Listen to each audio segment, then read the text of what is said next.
Hey, Dr. Black, this is Ross Tucker, and I'm in your law and ethics class, and this is my ethics video. The chapter I read is about identifying suspects, and it's the case of the Waco shooting. It's about these two different motorcycle gangs. One is called the Banditos, and one is called the Cossacks, and they both consider Texas as their territory. And they get in this whole fight, and the police are trying to break it up and everything, and then the police end up just shooting into the crowd, and it leaves 9 people dead, and then 20 people wounded, and a bunch of people arrested for engaging in an organized crime, and they're jailed for $100 billion bail, and the Justice of Peace says it's to send them a message, kind of treat them a lesson.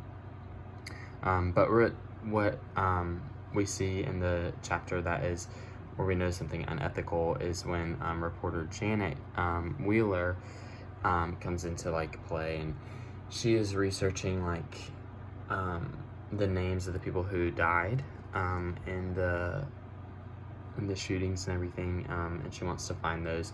And then lo and behold, later on, there's a competing broadcast station or a newsroom that already has the names because they got it from the local Justice of Peace, and she was really upset about that, and she was trying to figure out what their next step should be. But all the people in her newsroom at her station were really worried about was to see if either one of those motorcycle groups or the people who died were locals, or if they were not locals. And eventually the story moves on, and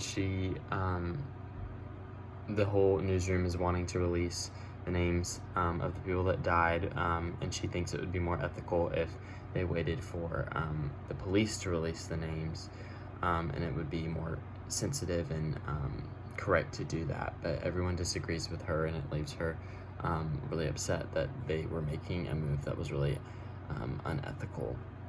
And I've said, I think, in a couple of these videos that the way I would apply that is just like she does, is to think about everybody's reaction, because she was, and that was the ethical thing to do, even in a high tension type area like she was, with death and people maybe in a family that lost somebody and they didn't even know it. So yeah, that's the identifying suspects.